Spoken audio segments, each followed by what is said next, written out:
So you buy an ebook and you pay full price, but when you go to download it to your computer, suddenly you can't. Now folks, this isn't a glitch, it's not a mistake, it's because Amazon decided you shouldn't be able to. And that is exactly what has just happened with Amazon through Kindle. Now Amazon still lets you fully read the books that you paid for, but they've quietly removed the feature to download those files to your computer. And what this means is that you really don't own these books in any meaningful way. And it's not just Amazon, because frankly, Kobo isn't a whole lot better, but it's weird because the music industry has figured this out over a decade ago. Why is it with ebooks we're in this world where ownership is largely an illusion? That's what we're talking about today. But first, if you don't know me, I'm Spencer, and I like to talk about simple living, frugality, and digital minimalism. Let's get into it. Today, we're going to talk about DRM, why ebooks are still locked down, and what this means for the future of digital ownership. So first off, if you missed my last few videos, I'll give you a quick recap. Amazon made a change to the Kindle store that no longer allows you to freely download the books you buy, meaning you have less control over them than ever. As of February 26, 2025, you could no longer use the download and transfer via USB button on the Amazon website and download the ebooks that you had paid for local storage on your device. Now, I've seen a lot of different content on this topic on YouTube. A lot of people are talking about what this means for the community, and I've seen a lot of differing perspectives, and I want to talk about them today. Some people were saying that this change doesn't really matter, that Amazon can do what they want, and that people like me are being relatively dramatic. Amazon hasn't actually removed the feature of putting books on your Kindle. Of course, that would be suicide for the Kindle. You're still able to download the books that you're paying for via Wi-Fi to that device. But there's a few different reasons why this matters in my opinion. First off, for me, I'm no longer even reading on a Kindle device, but I still make a lot of ebook purchases through the Kindle store. The main reason for that is because some of my favorite authors who are independent small authors, they only publish their ebooks through the Kindle store. That's the only way to get them. I'm now reading on a Kobo Clara Color, which I'm very much enjoying, but I'm not able to access those books through the Kobo store. So what I do is I purchase them through the Kindle store, and I've been downloading the files and then transferring them over to my Kobo. And literally all the ebooks that I've purchased from small authors, they have no DRM, no sort of software lock on the files, so I'm able to use them on whatever device I want. So paying for them legally through the Kindle store and then downloading them locally using the download and transfer via USB button was the only way that I could take the content that I paid for and put it on my Kobo device. But outside of my specific use case, I think it impacts everyone else as well, because it kind of underscores a trend that's happening with making digital content purchases online. It's these little creeping incursions that come here and there, you know, DRM, software locks, you have to maybe only access the file that you pay for by signing in and going online to get it, or the removal of the download and transfer button in this case as well. The fact is, you do not actually own your Kindle books. Amazon can remove or restrict access anytime, and if you lose your account, your entire library is gone. Local storage was one good way to protect against that. If you ever lost your Amazon account for some reason, something happened and you got hacked and you had to delete the account or whatever it is, your Kindle books would be safe on your local storage of your computer. By downloading your books and locally storing them on your computer, you're also protecting them from Amazon actually changing anything, editing the content, or fully removing it. I know this sounds a little conspiracy of me to say, but there are instances of Amazon removing books from people's devices without really telling them, and then also making edits to books that people had already paid and downloaded. The famous case that everybody mentions is 1984, and I think what happened is that the publisher that released it on the Kindle store, they didn't actually have the rights to do that. They didn't actually have the rights to release it. And then when people had paid for it at that point, and Amazon went to go make the correction, they refunded people, but then they took the books off of their device. In general, this sounds like a pretty reasonable thing. The people were refunded, and then the books that were not legally allowed to be sold, it was rectified. The books were taken back, kind of recalled, and then the money was sent back. It does sound reasonable, but it is a little bit big brother that Amazon even has the ability to do that. I'm pretty sure what Amazon did was they used a technology within the Kindles called WhisperNet, which allowed them to basically wirelessly, using the Wi-Fi that you download the books with, go into that device and take a book away or make an edit to a book if they wanted to, without you really having to consent to it or even know about it. A similar thing also happened with a few Roald Dahl books as well. The social climate had changed, and a few words that were in those books originally were considered unacceptable nowadays. So those books were then edited, and those edits were pushed out onto people's Kindles and their copies that they had already paid for and downloaded onto their devices. And I need to stop here and really just highlight the significance that they can edit books that are on people's devices that they already paid for.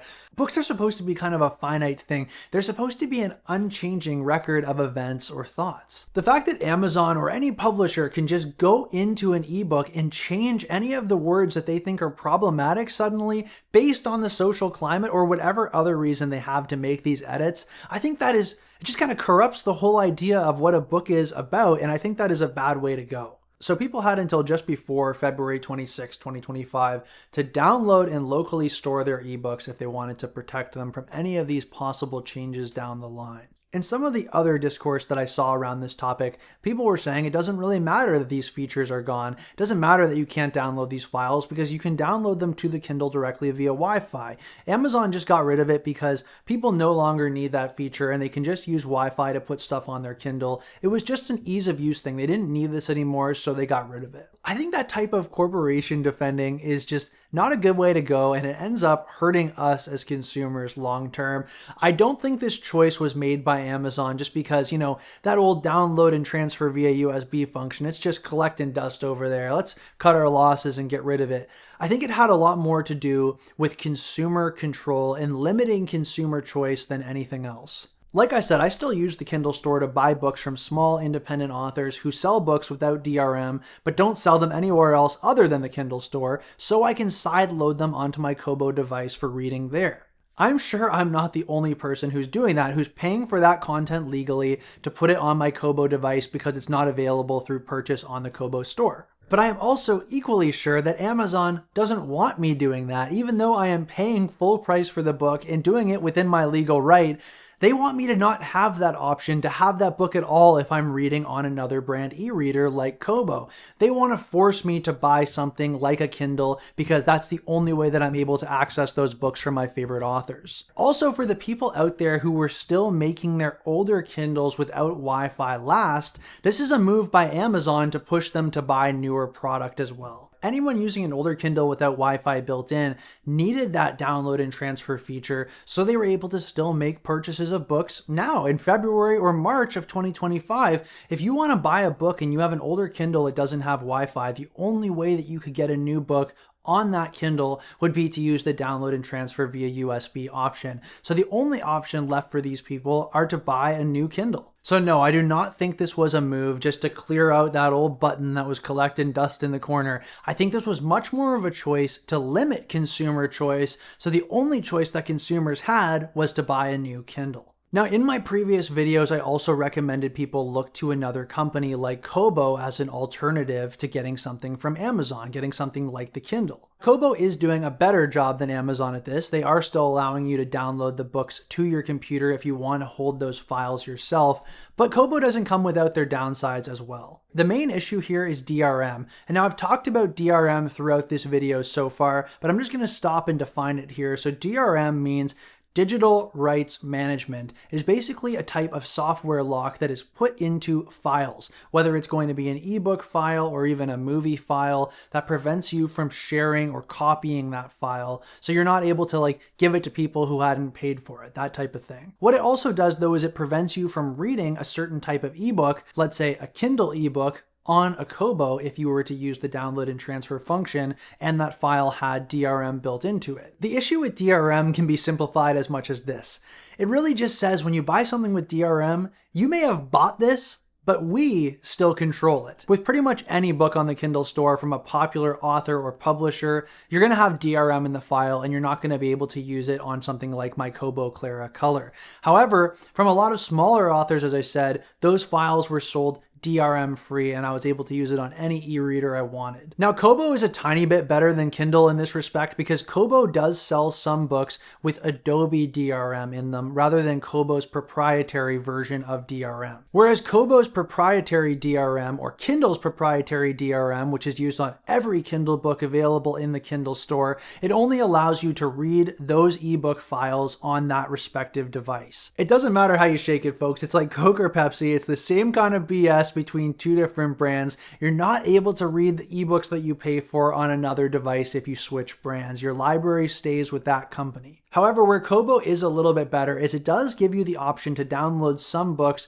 in Adobe DRM. Now, Adobe DRM is unique in the fact that it's a little bit more standardized and other devices can read it. What this means is that with this Adobe type DRM, you're not only able to read the Kobo books that you bought on the Kobo store on the Kobo device, but if you wanted to switch to another brand, like the Books Palma or even like Barnes & Noble's Nook e-reader, you're able to read those books on there as well because Adobe DRM is a more standardized form of DRM. It's still locked to a point, so you're not able to just freely share it around with people who didn't pay for it. It's still there for those piracy reasons, but it's not impeding consumer choice in the same way that Kobo's proprietary DRM or Kindle's DRM is. To sum this up, Kindle is the most locked down. With Kindle, you can only read Kindle type books with Kindle DRM. Doesn't matter if you have the standardized Adobe DRM, Kindle will not let you read those books on their device. Likewise, you are also not able to use Kindle type ebook files with that DRM on any other type of device other than a Kindle. They are the most locked down and they are trying to limit your choice as consumers the most, in my opinion. So Kobo is a little less locked down and does give you a few more options as consumers, and you are able to actually download the files for local storage on your PC if you wanted to do that as well. And of course, the most unlocked and free to use option is the physical book. The physical book you buy once and you own forever. You don't have to worry about converting the file types. You don't have to worry about it ever going out of date or you need to replace the battery in it. The physical book is always going to be there for you, even though it's not as portable. Now I want to take a moment and compare this to an industry that is no longer using DRM in any of their files, because a lot of the critiques that I saw of the kind of drama around this whole change that Amazon was making was that it doesn't matter. The DRM is there to protect people from piracy, to protect authors and publishers from people stealing their books. It's silly for us as consumers to expect that we're buying something online and we actually get to own it. You're just leasing it anyway. That's always been the deal. Why are you complaining?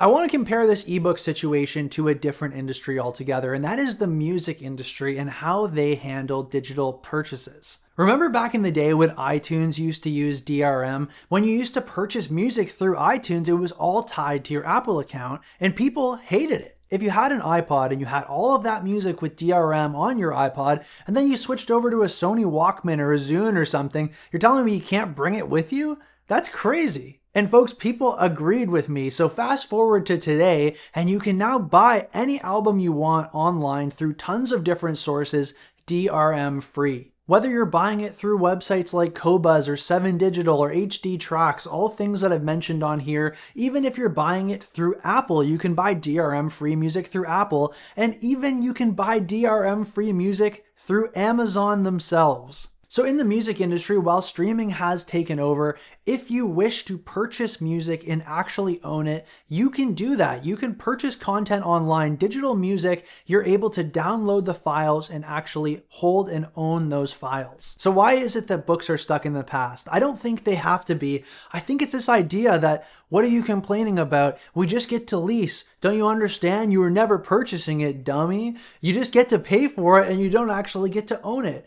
It's this kind of mindset that allows this kind of give an inch, take a mile situation where year after year, it means less and less to pay for something and actually own it digitally. It's up to us to critique the choices that these companies are making, to hold their feet to the fire, keep them accountable to the consumer so that they're doing stuff that best serves the consumer and doesn't screw us over. The music industry didn't decide to start selling stuff DRM free just because they wanted to be nice. They did it because consumers demanded it. It was the best way forward for them as a business. And we're definitely not going to get that type of win with ebooks ever if we just allow companies like Amazon to make these changes without us making any changes in how we spend our money. Now, I also don't want to skip mentioning legislation as well, because in the case of companies like Apple with the Lightning port on their iPhones, it took the EU to step in and actually legislate Apple, force them to start making stuff with USB-C as a standard and ditch the Lightning connector because of the e-waste that it produced. So the bottom line is that we need to speak up and use our voices